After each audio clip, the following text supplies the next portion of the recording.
This episode of Locked On NFL Draft is brought to you by McDonald's, proudly serving your community since 1965. McDonald's has always been more than just a place for great, tasty, affordable food. It's an unofficial community center, and a big thank you to our friends at McDonald's for always being there. I'm loving it. And speaking of loving it, I'm loving when we got Rob Rang and his articles. We're talking about Mac Jones today.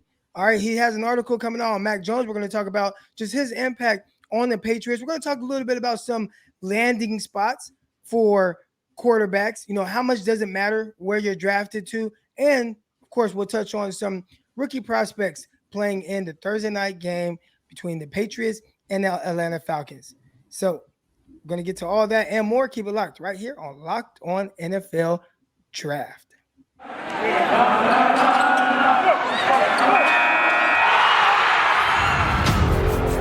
You are Locked On NFL Draft, your daily podcast covering the NFL Draft. Part of the Locked On Podcast Network, your team every day.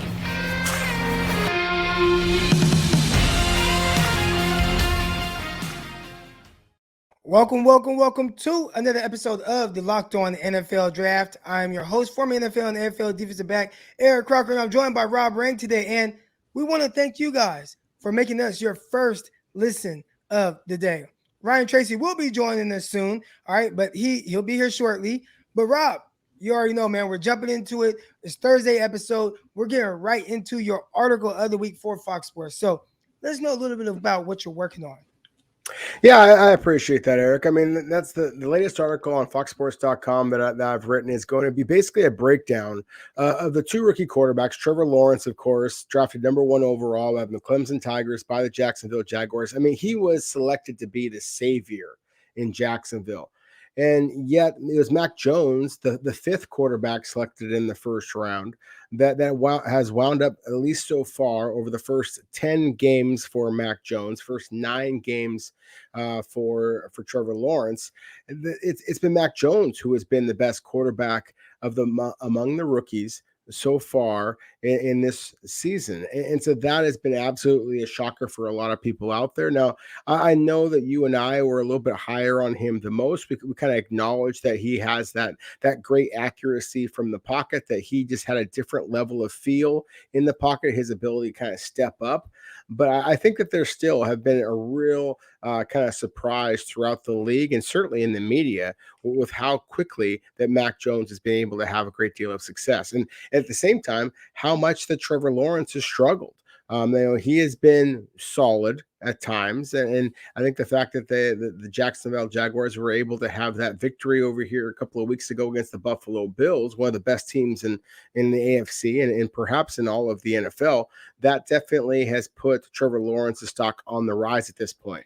But Mac Jones has been solid the entire time, and to me, that has been one of the real surprises of the 2021 season so far. Yeah, you know, looking at Mac Jones and everybody had their different opinions on him. I think the reason why he maybe faced a little bit more scrutiny was because people didn't believe that he was a top 5 prospect in the league. And a lot of times the top 5 picks are for more elite talented guys with just really physical, you know, upside and ability. And Mac Jones maybe didn't have that, but he did have these other elite traits, you know, an elite decision maker at the collegiate level, an elite processor. You know, what do you think went into, you know, just him really kind of sliding over the guys that have more talent? Was it just as simple as that? More talent, more upside. We're going to gamble on that as opposed to what we think Mac Jones is and maybe his ceiling not being as high? I think that's the biggest thing. I think that, you know, when you look at a guy like Trevor Lawrence, I mean, he's 6'6", 215 pounds, runs like the wind, has the arm strength that everybody is looking for. Has one at the high school level, one at the collegiate level. Just was absolutely undeniable talent. That's why he went number 1 overall. But whereas with Mac Jones, of course, it took an injury to Tua Tagovailoa for Mac Jones to get onto the field. As a junior, and then as a senior, he obviously guided the Crimson Tide to a national championship. But also, he was throwing to a pair of first-round picks at the wide receiver position. He was handing the ball off to another first-round pick at the running back position. He was protected by a bunch of offensive linemen who wound up either going in the first round in the case of left tackle Evan Neal this upcoming season, or some top talents along the offensive line each of the past 2 years as well. So I think that there was a lot of questions about, did Mac Jones have those special physical traits to warrant a top 10 selection?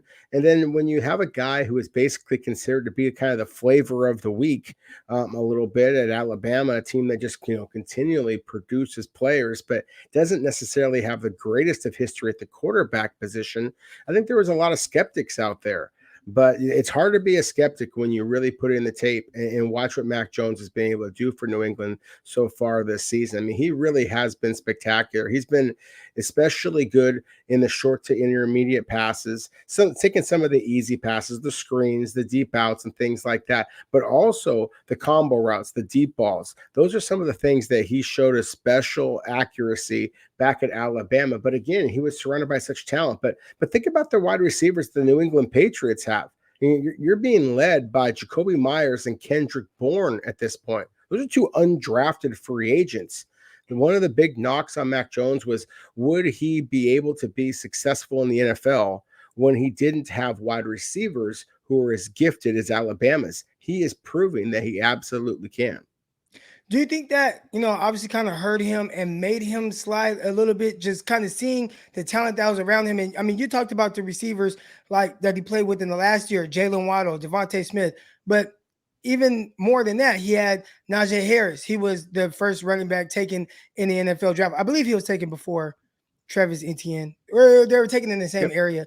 But you had Najee Harris. He was taken off the board first round.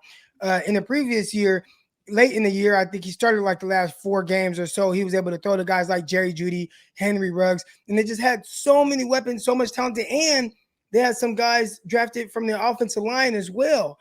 So when you see all the talent that he had, do you think that kind of like hurt him, especially since people already have like this thought of Alabama quarterbacks in their heads that they come out a certain way and they're not going to be able to necessarily elevate talent? And I think they kind of used his situation at Alabama against him. I think it absolutely did, and which is unfortunate, because that was one of the reasons I was excited that Mac Jones took the opportunity to participate at the Senior Bowl, and then obviously wasn't playing with all of those elite players that you just mentioned, from Alabama, and yet still was very successful in Mobile. And to me, that is one of the big indicators when you're able to carry over that success from the collegiate program that you played, and you take that into the Senior Bowl where you haven't met these players, and yet you still have success. You are still voted as the team captain, as Mac Jones was. And then that is a real indicator that you have a lot of the intangibles that are just so critical at the quarterback position. And that to me is one of the things that I think that we'd be remiss if we didn't talk about a little bit. Again, Trevor Lawrence was selected number 1 overall because he was expected to be the savior. And I have a good deal of faith in Urban Meyer as the head coach, and in the offensive coordinator, the quarterback coaches that are in Jacksonville. But at the same time, they are obviously working together for the first time. Whereas you look at New England and Bill Belichick, Josh McDaniels, they've been lockstep for a long, long time. And I think that it allowed, it allowed Mac Jones to be able to come into a system in which basically anything that he did was a surprise. I mean, it was expected that Cam was going to wind up becoming the starter for the Patriots yet again. And instead, Mac Jones was able to kind of take over that spot, put Cam on the street and really take the reins of the New England Patriots in much the same way that the player that he has been compared to so many times, Tom Brady, that the same way that Tom Brady did when Drew Bledsoe went down with the injury so many years ago. You know what, Rob? I want you to hold that thought, because when we come back, I want to get into just the landing spot and how that can potentially change the trajectory of a rookie quarterback and kind of where, how his career ends up being. But first, I want to tell you guys about the good friends over at Get Upside. All right. And for all our Locked On NFL Draft fans and everybody, if you drive you need to get this app. Download it right now. It's called Get Upside. My listeners are making up to 25 cents for every gallon of gas every time they fill up. Just download the free Get Upside app right now in your Apple Store or Google Play Store and use promo code Touchdown. And you'll get 25 cents per gallon on your first fill up. That's up to 50 cents cash back. All right. So listen, you don't ever pay full price at a pump ever again. Get cash back by using Get Upside. And again, just use the download the app and use the promo code Touchdown.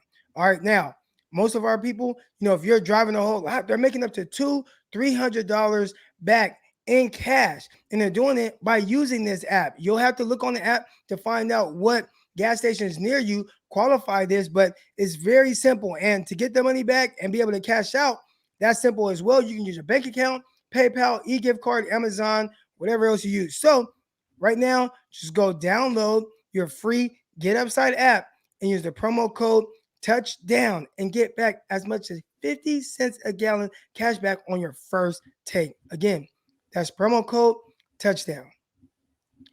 All right, joining us now, we got our guy Ryan Tracy, which actually was my fault because I thought I sent it and I did not send the actual link. And I went back and checked. I'm like, oh, I didn't get Robin. I didn't send it to Ryan.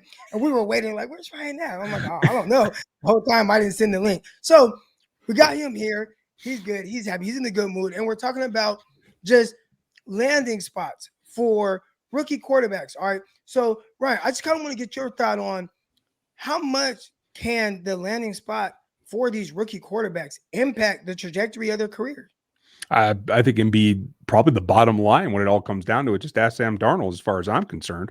Yeah. When you see about the situation, it's not just the weapons like you guys were talking about. That's certainly part of it. For me, I always check out who's calling the plays and who's actually running the team.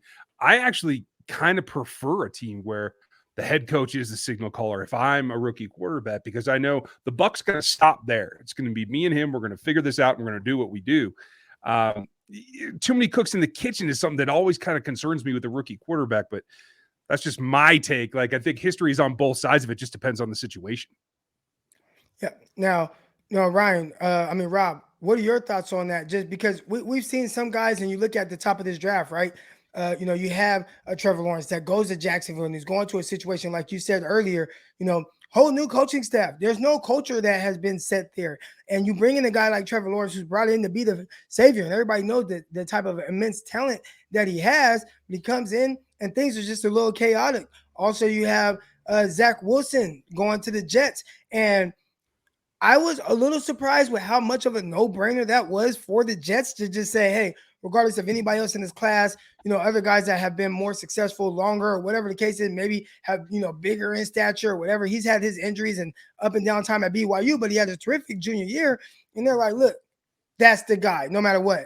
And then he comes in and it, looks a little weird. Looks a little weird. Shoot, at one point I was watching the Patriots game and it was the third quarter. He had 4 completions and 4 interceptions. So he had as many completions to his team as he did to the other team, and I think it's tough sometimes to kind of overcome those type of circumstances.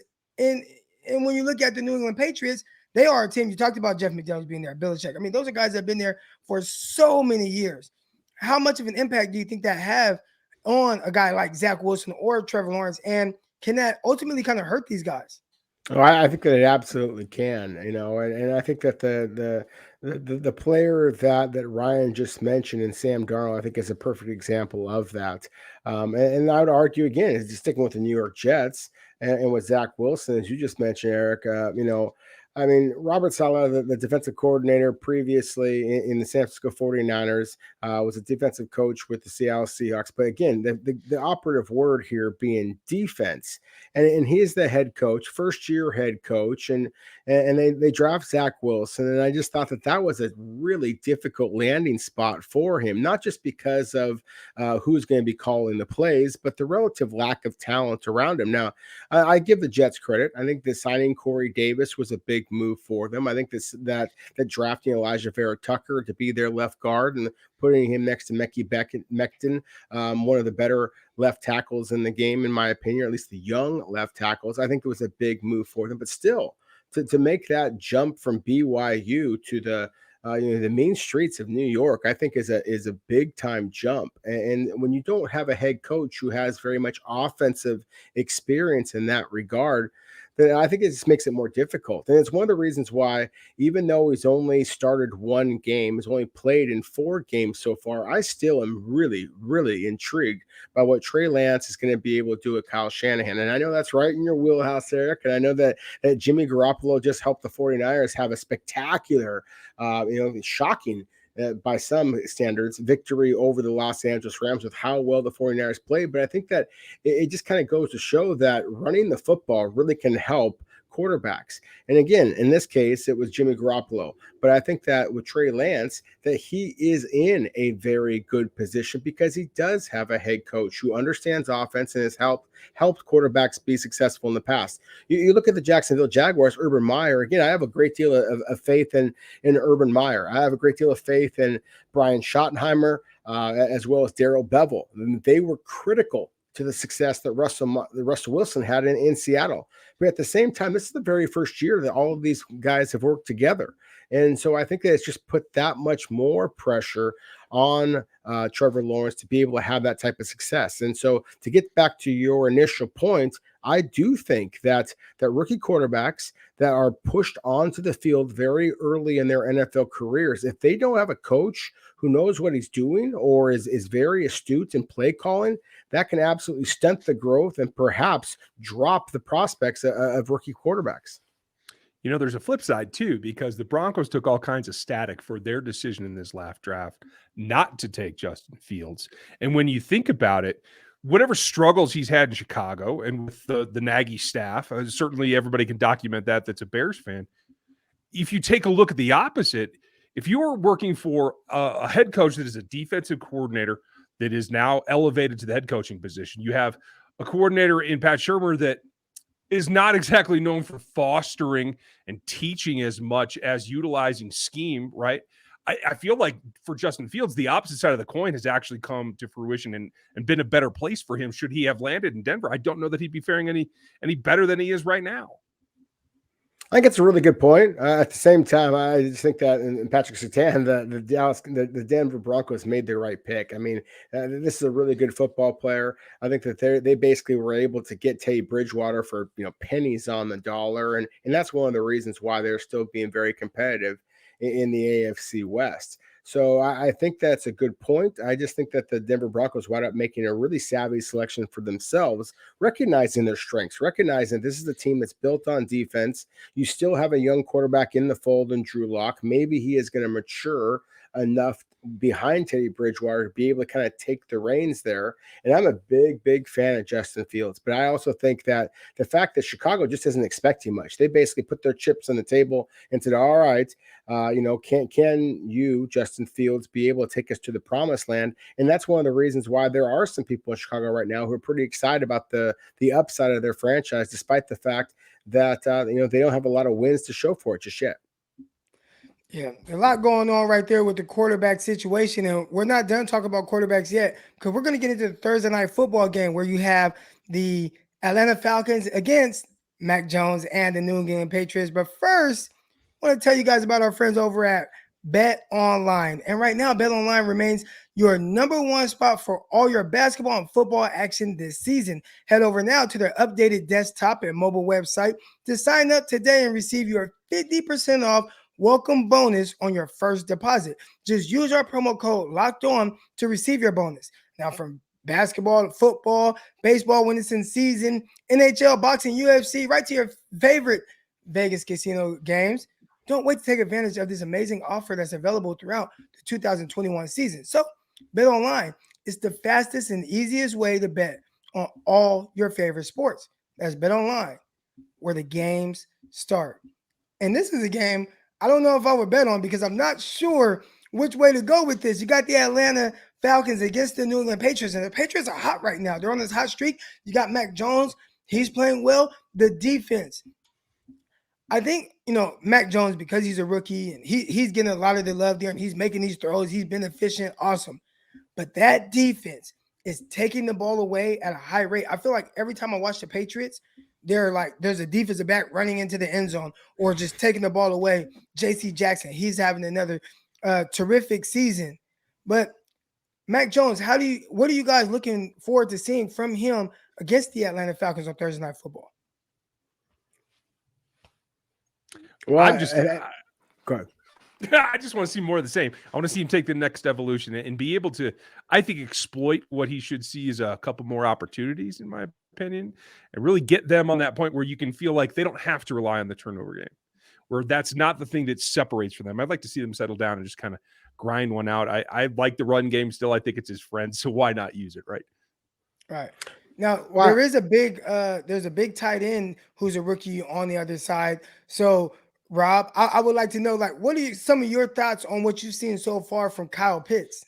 Oh my goodness, he's been spectacular. I mean, I think that he hasn't had the touchdowns that I think a lot of people expected. I mean, he only has one touchdown so far this season, but he's got over 600 receiving yards. That puts him on pace to break the all-time NFL rookie record for the most receiving yards by a rookie tight end. And then going back to Mac Jones, speaking of all-time NFL records, I mean, he's completing 69% of his passes. Crazy. And so to kind of go back to Ryan's point about that, you want to see him kind of take the easy stuff and lean on the running game. That's personally what I expect him to do against the Atlanta Falcons. Now, the Falcons, of course, are coming off of a pretty ugly loss, and we know the way that things go in the NFL. If you come off an ugly loss, you're at home, on a short week, and they're very likely to be able to kind of bounce back and have a little bit better performance. The New England Patriots is, as you mentioned before, Eric, I mean, they're hot. They won 4 games in a row now. And so it feels like there's an opportunity here for Atlanta to kind of surprise people, because that's what we've seen over the last couple of weeks. But still, the New England Patriots are playing such good football. I think that Mac Jones is making terrific decisions. He threw 3 touchdowns this past week against the Cleveland Browns defense that I think is much, much better than the Atlanta Falcons are. So I expect more of the same. I think that New England's going to win in a blowout. But, kind of going back to Kyle Pitts, just to he was described as a unicorn before, and I think that he absolutely is that. I mean, there's just not guys who are 6'5", 245 pounds that run the way that he does, that catch the ball the way that he does. New England is so loaded on defense that I think that they are basically going to try to slow down Kyle Pitts and make somebody else from Atlanta beat them, and that's why I think that the Patriots are going to win this one in a blowout. It's got to be difficult. I had hoped for more from the rookie group along the offensive line to help Matt Ryan deliver this ball to Pitts and everyone else. Clearly, when you don't have your full stable of wide receivers, that puts more pressure on the rookie. I think the surprise in Cordero Patterson this season has been, at least surprised me, he's been able to contribute as much as he has. But I don't know that I'm overly disconcerted about Mayfield. He hasn't panned out. He hasn't played well yet. I do think he's playing out of position, mostly at tackle, and I think he needs to be on the inside. That was my preference coming out as well. The guy that I'm waiting to see, and nothing against Matt Hennessy, I think Drew Dalman has got the physical skills and the smarts to be able to run this offense from the center position. I hope that he gets a crack here eventually. Yeah, I do as well. And to me, he is one of the more, savvy, his dad, of course, playing in the NFL and being a former offensive line coach as well. It's that type of savvy is one of the reasons why I do think that eventually that he will be the starter. But if we're going to be talking about some of the, so-called later round picks from these two teams, then to me, the guy that we got to kind of talk about, it would be Christian Barmore and Ramondre Stevenson back on the New England side.